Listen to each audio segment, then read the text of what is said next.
Hi friends, I'm Jake and you're watching Board Down Under. Today I'm having a look at the Ankh gods and how I rank them. Now this is based on a number of things. It's partly the power level, it's partly their flexibility, and it's also mainly just how fun I find the particular gods. I will be talking about some strategies here, so if that's something that you're hoping to discover yourself, probably switch the video off and hopefully come back, once you've had a chance to have a look yourself. And I'll also be discussing my personal thoughts on what player count these kind of gods lend themselves towards, because they're not all particularly balanced throughout player counts. Alright, let's kick it off, starting with Ptah.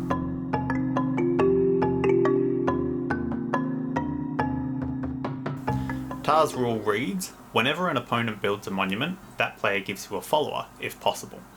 After you build a monument, gain all Exalted Follower tokens from your dashboard. Exalted Followers count as 2 followers for all purposes, and when sacrificed, they return to your dashboard. So what does this enable Ptah to actually do?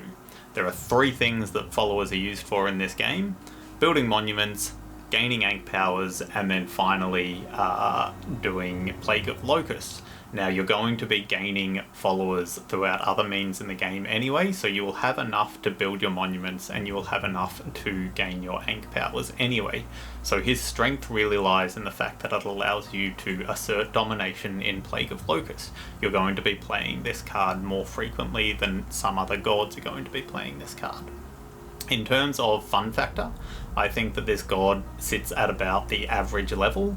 If you like playing mind games with people, Plague of Locusts is arguably the biggest mind game that you can play with anyone in this game, and so if that's your sort of style, you might enjoy this more. In terms of power level, I think he sits at about the average sort of power level mark. And in terms of player count, I think that he scales up better with more players involved, and that is simply because every time an opponent builds a monument, they give you a follower. So more opponents means more followers you're going to gain. And along with that, it means there are likely more Plague of Locust cards played, which means you can kind of assert your follower dominance there in more regions. Alright, coming in at number 6 is Anubis. Anubis's card reads, whenever enemy warriors are killed, you may trap one in one of Anubis's empty spaces. Your god has +1 strength for each trapped warrior. Opponents must pay you 1 follower to summon a trapped warrior. So this means Anubis's 1 power can actually grow up to be 4 power after you've trapped 3 warriors. That's the maximum you can get. You can stack Resplendent on top of that, which allows Anubis to become a 6-power giant on the board. You can then use the Obelisk Attunement ability to move Anubis from an earlier region into later regions, moving this immortal 6-powered unit around into different regions, giving you almost a guaranteed win in those regions. So the fun factor here is really high, because when this pops off, it pops off. But I think the power level here is actually low to average, and the reason for that, there's a few. One is Isis is a direct counter, and in my opinion I think is the only sort of god counter to another god in the game that I've really noticed so far.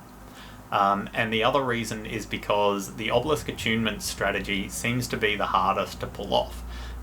The Caravan Trails and that event allows people to mess with the conflict order, making one of your obelisks essentially useless because it gets placed in the first region. And on top of that, you can get your Resplendent buff removed by people using the Control Monument event against your monuments that you control. So it really puts you in an awkward position. It seems to be probably the highest risk, highest reward combination to kind of go for. So if you're into that gameplay style, then this is right up there, and probably you'll find this really fun, but you might just be sort of left in the lurch with a not particularly great strategy. I should mention that Anubis is also, because he gains some followers when people have to buy back their warriors, You do get to play Plague of Locusts a little bit more, and those Plague of Locusts kill off the enemy warriors, building up your Anubis stack of warriors a bit quicker. So that's one way to kind of ensure he gets some power there. In terms of what player level he sort of comes in best at, the higher players the best. I think he's okay at 3. 4 is probably his kind of peak point, and then 5 he's fine with. The reason for that is simple: the more people, the more enemies that are going to die, the more opponents there are to have units killed off. So the quicker he's going to hit his power spike of being 4 power, and that's Anubis. And coming in at 5 is Ra, the sun god. Ra's card reads: when you summon any figure, you may place a sun token on it. It becomes radiant. Your devotion reward for dominating or winning a battle in a region with at least one of your radiant figures is increased by 1. Return the sun token to Ra if the radiant figure is killed. So this means that Ra really wants to control and win 3 regions on the board. You've got 3 radiant tokens to sort of spend, so you've got 3 radiant units that'll be on the board. So you really want to focus your efforts on winning 3 regions that have those tokens, and that's pretty much what you're going to be doing. You're going to be quite vulnerable to Plague of Locusts, since you'll be building up sort of forces in, you know, these 3 regions. And in terms of the attunement that you'll want to go for, you're probably trying to shoot for the Temple attunement, because that's going to boost up your strength in those regions dramatically. The fun factor here, I think, is on the lower side, because it's a fairly one-dimensional strategy, but the power level, I think, is actually towards the higher end, and that's simply because devotion wins games. Now, the player count is where I think Ra is really nice, in that I think it actually scales pretty much linear throughout the player counts. So really not a bad god at all, in my opinion, but because of the one-dimensional kind of play, it doesn't really make it very high onto my list. Coming in at 4 is Sobek from the Tomb of Wonders expansion. Sobek's card reads: your god may occupy water spaces. Water spaces count as part of each region that they are adjacent to. If you dominate or win a battle with your god, you may place a water token in the region in any empty space adjacent to a river, water space, camel, or external border, permanently changing it to a water space. Remove any camels that are on its edges. You cannot split a region using this ability. So this was a really tricky one for me, because this guy is quite powerful. He wants to be placed in the middle of the board. If you've seen our playthrough for the Tomb of Wonders showcase, you will see that. He wants to go in the center of the board, placed on a water tile that you place there, adjacent to the 3 main regions, and that's going to put his presence into 3 regions from the get-go, which is incredibly powerful. Now, on top of that, you're going to want to get him resplendent, so that his base power goes up to 3, so that you can be a 3 power in 3 regions. You're then also going to want to focus on trying to get the Camel Caravan event, because the Camel Caravan event allows you to split one of those regions from the middle hex, putting him into 4 regions. Again, this is really powerful. It's arguably so powerful and so straightforward that the fun factor kind of goes down a little, because it's just so straightforward. Now, the flip side there, the reason that I actually think his fun factor is on the kind of average to high, is because you also get these water tokens that you can place down, and I really like being able to shift the board in some way there, being able to place these tokens that become walkable for people, and stop them from being able to use, stand next to their temples or summon in people using their obelisks, that sort of thing. I really enjoy that. So I think he's got a bit of cool aspect there, in that he can place these water tokens. But in terms of what he's going to do, you're going to set him up in the middle of the board, and you're basically going to leave him there for the whole game, which is pretty unexciting in my opinion. Now, His, as I said, his power level I think is towards the average to high side, and in terms of player counts, the guy is much better in lower player counts, and that's simply because in a normal lower player count game, you only have 3 regions. So straight from the bat, he can be connected to all 3 regions, and if you get the Camel Caravan from that first conflict, you can have him in every single one of the regions throughout the game, sort of thing, which is just incredibly powerful. Whereas the higher player counts means there's more regions, which means he simply isn't going to have the same ratio of presence in each of the regions. Coming in with the bronze medal is Osiris. Osiris's card reads, if you lose a battle, you may place or move 1 underworld token into any empty non-water space in that region. Monuments and enemy figures cannot occupy an underworld space. When you use the summon figures action, you may summon 1 extra figure in any underworld space. So there's a couple of things to kind of note here. The first is that you need to lose battles in order to be able to place these. So your first conflict is probably going to be you trying to lose all of the battles. So he's a bit of a slow to get started, but stronger coming in towards the end, which I quite like. It gives you that sort of scary feeling that you're in the red track and you're coming last throughout the game. He's also got the Pyramid Attunement Ankh power kind of built into him, which is great. The only thing that he really wants to focus on is getting a hold of the Guardians. So you're going to want to be prioritizing gaining Ankh powers with this guy. And the reason for that is simple. He's got built-in Pyramid Attunement, and you're going to hit the unit cap more often than not after you've summoned or after you've used the summon action a couple of times. And so having extra units that you're able to place on the board is going to help you out a lot here. Other than that, he's fairly flexible. You can kind of take him down, another path that you want to take him down. So I think his fun factor is high, and the reason there is because he's the one god that really, I think, encourages you to search for the Guardians through the Ankh powers, and let's be real, placing awesome looking miniatures on the board, who doesn't love doing that? It's part of the reason you've got this game, I'm sure.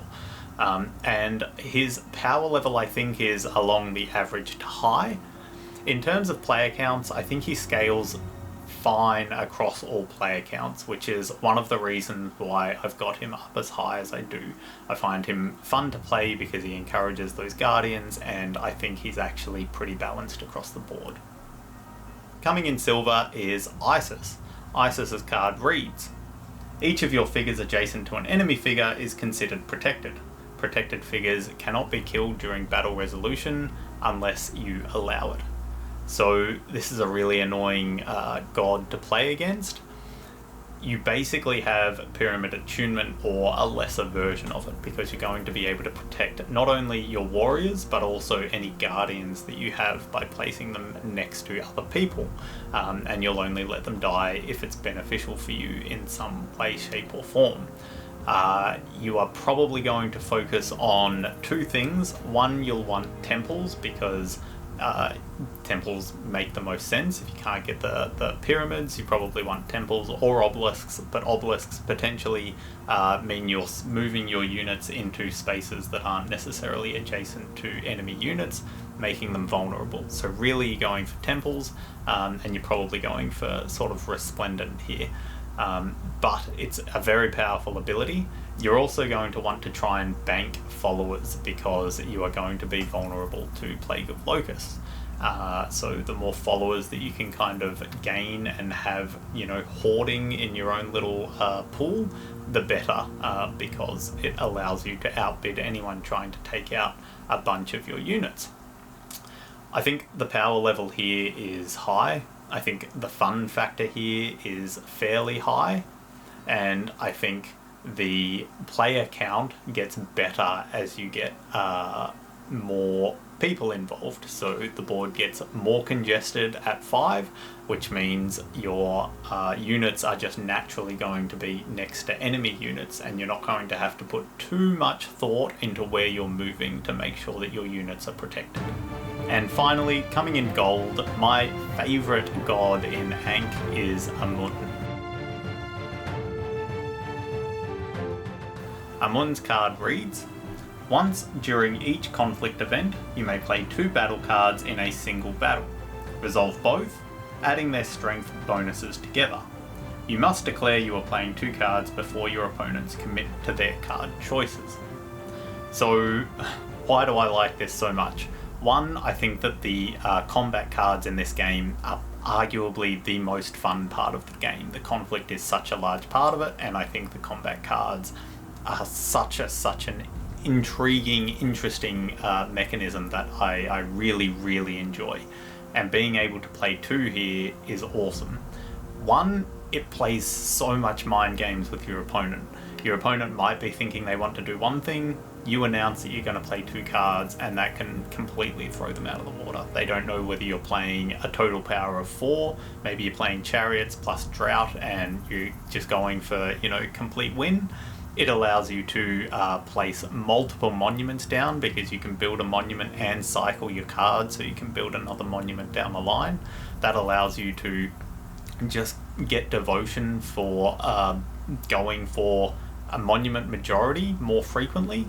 You can also build temples and go for temple attunement here and buff up your guys by building a temple next to them and getting a +2 combat in that particular region.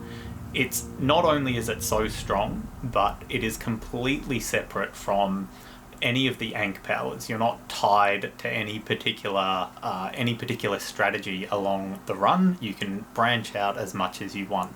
It is completely a separate part of the game that you get access to, and I think that is amazing. So many of the other gods here really tie themselves into a particular strategy, or at least, in the example of like Osiris, it means you probably don't want pyramid attunement because you're already going to be summoning people. So the fact that Amun gives you complete freedom across the board in terms of Ankh powers is amazing, and it also allows you to just do some really wacky, cool things during combat resolution.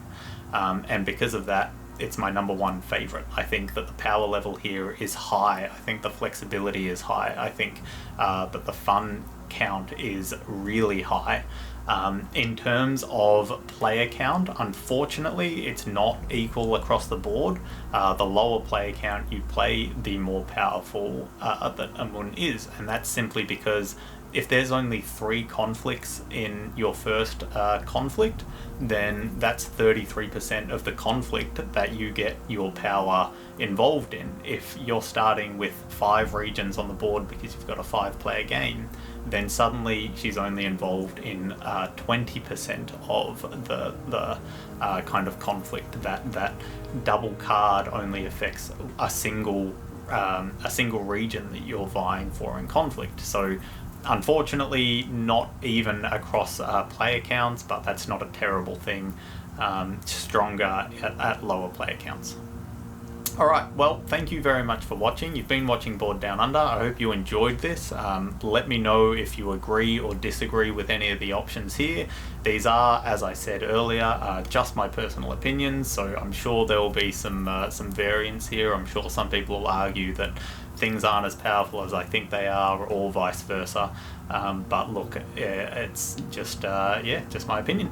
Tell me your thoughts. See you later. Bye.